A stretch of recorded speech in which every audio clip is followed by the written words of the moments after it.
people, welcome back to my channel. Wish you pretty happy Teachers Day and the World Physiotherapy Day. जब तक मैं ये video डालूंगी दोनों चीज़ें जा चुकी होंगी, तो उसके लिए आपको पहले से ही बाद से ही बहुत सारे wishes to all my juniors, to all my seniors. Wish you very world physiotherapy day and to my respected teachers, happy teachers day to you all. So basically आज ये वीडियो मैं इसलिए शूट कर रही हूँ कि I am going to share my experience as a physiotherapist. कि physiotherapist बनने के बाद जब मैंने एडमिशन लिया फर्स्ट ईयर सेकेंड ईयर में क्या experience went to the postings, किस तरीके का मेरा एक्सपीरियंस रहा व्हेन आई वेंट देयर. जब मैंने फर्स्ट टाइम पेशेंट्स को देखा, इंटरेक्ट किया and there was my senior, they asked me कि असेसमेंट लेना बहुत इंपॉर्टेंट है, ऑब्जर्वेशन बहुत इंपॉर्टेंट है, पेशेंट काउंसलिंग बहुत इंपॉर्टेंट है. और फर्स्ट डे जब मेरे साथ एक बहुत बड़ा ब्लंडर किया मैंने, जो कि हमने फर्स्ट ईयर सेकेंड ईयर में भी पढ़ा है, उसके बाद भी मैंने वो ब्लंडर किया क्लास में और वाइवा में प्रैक्टिकल देने के बाद भी मैंने वो ब्लंडर किया. तो I am going to share all those blunders with you. और भी बहुत सारी बातें हैं, तो let's get start the video. तो मेरा एक्सपीरियंस शेयर करते के साथ साथ मैं तैयार भी हो जाती हूँ क्योंकि टाइम हो चुका है ऑलमोस्ट. तो अभी कोई ना कोई आ जाएगा. मैं अपना जो कोट पहन के वो रेडी हो जाती हूँ और मैं साथ के साथ आपको एक्सपीरियंस भी बताते रहती हूँ. तो जब मैंने फ़र्स्ट टाइम फिजियोथेरेपी के लिए देखा, मुझे बताया कि physiotherapy is a good option as a career, तो आप उसको ले सकते हो. इसमें बहुत सोर्स ऑफ इनकम बहुत ज़्यादा है और अच्छा है, पर रियलिटी और रियल में बहुत फ़र्क है. मतलब लोगों की बातों में और जो रियल है इसका वो बहुत ज़्यादा डिफरेंस है. तो वो सारे डिफरेंस पे मैं आपको एक अलग से वीडियो बनाऊँगी कि इसकी रियलिटी क्या है वर्सेस कि जब हम चूज़ करते हैं तो क्या होता है और सैलरी वगैरह क्या होती है. मैंने आपको लास्ट टाइम भी बोला था, तो वो सब भी मैं आपको धीरे धीरे बताऊँगी. बट उससे पहले मैं आपको सारी चीज़ें बता दूँ कि जब मैंने चूज़ किया और मुझे बताया कि अरे आप तो इसमें इतना अच्छा सोर्स ऑफ इनकम है आपका और ये है. और जब मैं फिजियोथेरेपी चूज़ करने वाली थी तो मेरे नेबर में किसी ने टीकेआर कराया था. तो आई वाज यार, मतलब घुटने का ऑपरेशन कराया और ये हाथ पैर हिलाने के, मतलब 4 एक्सरसाइज कराने के इतना ले रहे हैं. मतलब मुझे भी कुछ ऐसा करना है कि पैसे भी मिल रहे हो, कम टाइम भी हो रहा है और आपको इतनी मेहनत भी नहीं करनी पड़ रही है. आया मशीन लगा दी उसने, I think there was a pain, मुझे नहीं पता. तो वो सारी चीज़ और मैंने उससे बात करी तो उसने मुझे बहुत अच्छे से बताया कि देखो आप विदाउट मेडिसिन किसी को ठीक कर सकते हो, ये कर सकते हो. और मुझे पर्सनली मेडिसिन लेना नहीं पसंद. तो क्या हुआ, मुझे पर्सनली मतलब I don't like to take medicine, मुझे नहीं अच्छा लगता मेडिसिन लेना. और मैं अगर बीमार भी हो जाती हूँ, बुखार भी हो जाती है, तब भी मुझे ऐसा लगता है यार मुझे नहीं खाना. मैं मतलब बहुत ऐसी कंडीशन आती है कि अरे यार मुझे लेना पड़ेगा, तभी मैं मेडिसिन लेती हूँ, अदरवाइज़ मैं कोई पेन किलर वगैरह नहीं लेती. और मुझे माइग्रेन भी है, उसके बाद भी मैं अवॉइड करती हूँ सारी चीज़ें.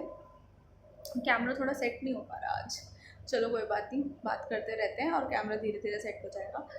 तो मुझे लगा यार मुझे दवाई लेना नहीं पसंद और मैं चाहती हूँ बिना दवाई के ठीक हो जाऊँ. तो ऐसे मेरे जैसे कितने सारे लोग होंगे जिनको दवाई लेना नहीं पसंद होगा और वो चाहते होंगे कि वो ठीक हो जाए. तो फिर मैंने फिजियोथेरेपी के बारे में सर्च किया कि होता क्या है, कैसे होता है और हम किस तरीके से इसको कर सकते हैं. मैं मोस्टली जो अपनी वीडियोज़ है आजकल ओटी रूम में बना रही हूँ क्योंकि यहाँ पे थोड़ा लाइट वगैरह ठीक आता है. तो मैंने कहा इधर ही वीडियो बनाएंगे और मैं ऐसे घूम घूम के बना रही हूँ कि जहाँ लाइट थोड़ा अच्छे से आ जाए. मैंने तो मैं कहती तो मैंने इस तरीके से फिजियोथेरेपी के बारे में सर्च किया, इनकम वगैरह देखी कितने साल का कोर्स होता है, and then I took the admission. उसके बाद फर्स्ट ईयर आता है, सेकेंड ईयर आता है और एक टाइम आता है कि मैं पोस्टिंग पे जाती हूँ. जब मैं पोस्टिंग पे गई फर्स्ट टाइम, मैंने क्या ब्लंडर किया, मतलब मैं आपको बता नहीं सकती कि वो ब्लंडर अनपढ़ भी नहीं करेगा, और मैं तो पढ़ी लिखी थी तब भी मैंने वो ब्लंडर किया. मुझे फर्स्ट टाइम उन्होंने बोला, they asked me about the TENS कि प्रिंसिपल क्या होता है और कैसे चलाते. तो हाँ, थ्योरी थी वो तो मुझे पता था, रट्टा लग जाता, तो मैंने उनको बता दिया. एंड उसके बाद उन्होंने बोला ठीक है जाके प्लेस करो. मैंने कहा ठीक है मैं प्लेस कर देती हूँ. और मैंने क्या किया, मैंने कपड़ों के ऊपर टेंस लगा दिया. और वो पेशेंट कह रही अरे मैडम इसको नहीं आता, देखो कपड़ों के ऊपर लगा रही है, ऐसे थोड़ा लगाता है. और वहाँ पे जो भी मेरे सीनियर थे, इवन मेरे क्लासमेट भी था मेरे साथ जब हम पोस्टिंग में गए, मुझे ऐसे देखने लग गया कि यार ये क्या किया तुमने. मतलब his eyes was look at him, यार तेरे को ये नहीं आता, तू क्लास में पढ़ती है, तुम हमने इतना पढ़ा. और पूरे दिन मेरे दिमाग में यार मैंने मतलब इतनी ज़्यादा एम्बैरेसिंग फीलिंग थी ना वो मेरे लिए उस दिन. तो मैंने कहा अब तो हो गया ना, अब तो गलती हो गई. तो वो मेरा फर्स्ट ब्लंडर था, जो इतना पढ़ने के बाद लिखने के बाद भी मैंने वो गलत किया. But it was a good experience, मुझे आज भी वो याद है। उसके बाद धीरे धीरे हमारी पोस्टिंग होती गई और हम बढ़ते गए आगे, लर्न करते गए। सेकेंड ईयर, थर्ड ईयर में आए, फोर्थ ईयर में आए, डिफरेंट बुक्स मिली। बायोमैकेनिक्स थी जो कि बहुत डिफिकल्ट थी, फिजिक्स को टक्कर देती है बायोमैकेनिक्स की बुक। लॉज थे उसके अंदर।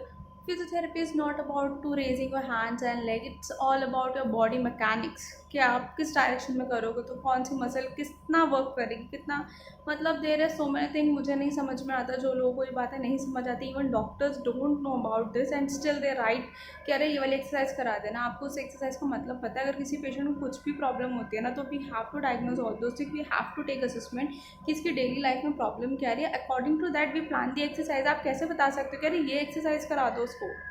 तो प्लीज़ डोंट राइट, मतलब मेरा है ऐसे कि डॉक्टर्स आप ठीक है आपने बोल दिया, आप ये लिख दो कि आपको फिजियोथेरेपी की नीड है एंड गो एंड आस्क, वो हम असेसमेंट करेंगे ना। वी हैव असेसमेंट, हमारे पास इतना बड़ा असेसमेंट है जो मुझे 5 साल से पढ़ते आ रहे हैं, और फिर आप हमें मौका ही नहीं देते हो। वो पेशेंट आके बोलता है डॉक्टर साहब ने तो यही बोला है। अरे डॉक्टर साहब ने बोला है, बट हमने वो पढ़ाई करी ना।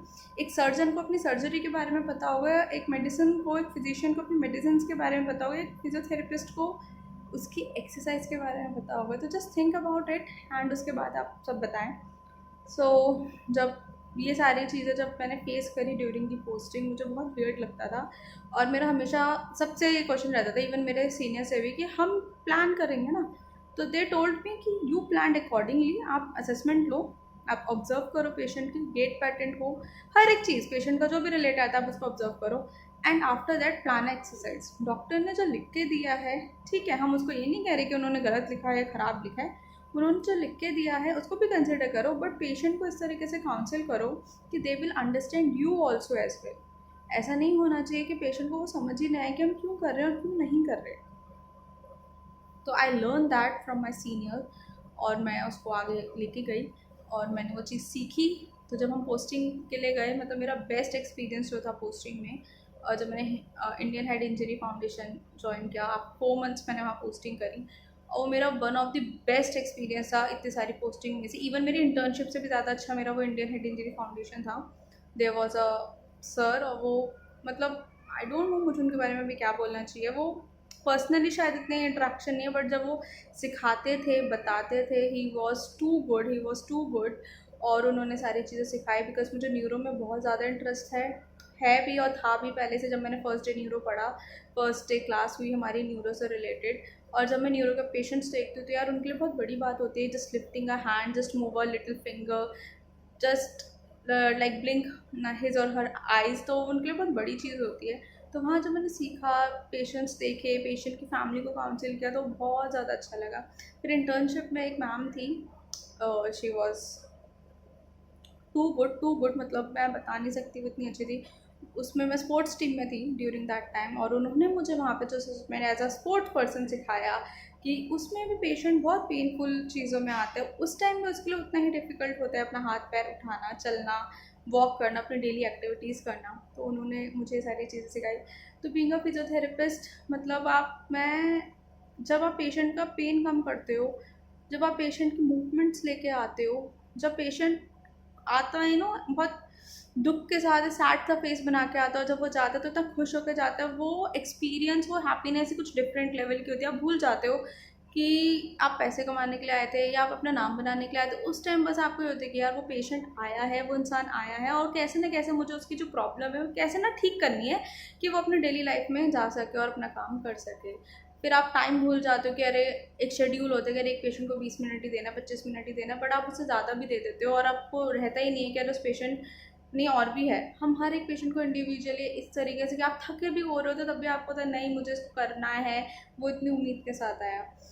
तो जब आप वो करते हो और जब पेशेंट सामने से आपको वो बोलते हैं ना थैंक यू मैम, और थैंक यू, मतलब जो ब्लेसिंग्स वो लोग हमें देते हैं, आई थिंक वो डॉक्टर्स को भी नहीं देते होंगे वो ब्लेसिंग्स जो हमें इतनी ब्लेसिंग्स देते हैं। जितने भी पेशेंट्स मेरे हैं, चाहे वो छोटा बच्चा हो, एक 80 साल का पेशेंट हो, एक 50-60 ईयर्स की एक फ़ीमेल हो, 70 की एक मेल हो, एक या 5 साल का एक छोटा बच्चा हो, उसके पेरेंट्स हो, वो इतनी ब्लेसिंग्स देते हैं, इतने ज़्यादा आपको मतलब अप्रिशिएट करते हैं कि दैट अप्रिशिएट आपको ऐसा लगता है कि अब जी जान जो आपने मेहनत करी वो सारी सफल हो गई। तो वो एक्सपीरियंस मैं आपको बता नहीं सकती हूँ कि कैसा लगता है जब आप एज अ फिजियोथेरेपिस्ट काम करते हो। आई डोंट थिंक कि डॉक्टर्स, मैं बार बार इसको बोल रही हूँ, डॉक्टर्स को भी वो ब्लेसिंग्स मिलती होगी जो एक फिजियोथेरेपिस्ट को मिलती है। When you made someone to walk, to do his activities, to do any kind of activities of their life, तो it's just a great experience। तो बस ये छोटी सी एक जर्नी थी, फिर भी बहुत लंबी वीडियो हो चुकी है, almost it's a 10 minute video. आप लोगों के लिए बहुत बड़ी हो गई होगी, बट मेरे पास बताने के लिए अभी भी बहुत कुछ है। जब पेशेंट्स आपके लिए गिफ्ट्स लेके आते हैं, आपको अप्रिशिएट करने के लिए आपके लिए कुछ लेके आते हैं, एंड मतलब मैं वो खुशी ही नहीं बता सकती कि जब आपको कैसा फील होता है जब आप उसके ना वो पेशेंट आते हैं कि बेटा आज तो मतलब मैं इतना ठीक हूँ, मुझे लग ही नहीं रहा था कुछ हुआ है मुझे, मैं देखो कितने अच्छे से अपने हाथ उठा पा रहा हूँ। और जब कोई न्यूरो पेशेंट आएगा वो ऐसे स्माइल भी कर देगा ना, जस्ट अ लिटिल स्माइल, जो मतलब उसके मुंह हिल नहीं रहा, आंखें बंद नहीं हो रही हो, बोल नहीं पा रहा, और उसके मुंह पे एक छोटी सी स्माइल आ जाए, वो खुशी और उसकी फैमिली की जो खुशी होती है वो आप इमेजिन ही नहीं कर सकते कितनी ज़्यादा होती है। सो बस ये था मेरा एक्सपीरियंस एज अ फिजियोथेरेपिस्ट, और थोड़ी सी जर्नी मैंने शेयर करी, मैंने ब्लंडर शेयर करे। आई होप आप लोगों को अच्छा लगा होगा। तो अगर अच्छा लगा है या नहीं भी लगा है, it's okay, and it's all about my journey. तो आप भी ऐसे एक्सपीरियंस कर सकते हो। और मैंने ये बात पहले भी बोली थी, I am going to share videos like, और भी बहुत सारे ऑप्शंस हैं जिसमें आप विदाउट मेडिसिन पेशेंट्स ठीक कर सकते हो, उनकी लाइफ को इंडिपेंडेंट बना सकते हो। तो I am going to tell all those things also. तो बस चलते हैं, मिलते हैं नेक्स्ट वीडियो को। अगर थोड़ा सा भी अच्छा लगा हो तो प्लीज़ लाइक कर देना, अगर नहीं लगा हो तो इट्स ओके। एंड मन करे थोड़ा ज़्यादा अच्छा लग गया हो तो सब्सक्राइब भी कर देना, नहीं लगा हो तब भी चलेगा, और भी थोड़ा ज़्यादा अच्छा लगा हो तो शेयर भी कर देना। Okay, bye bye, take care.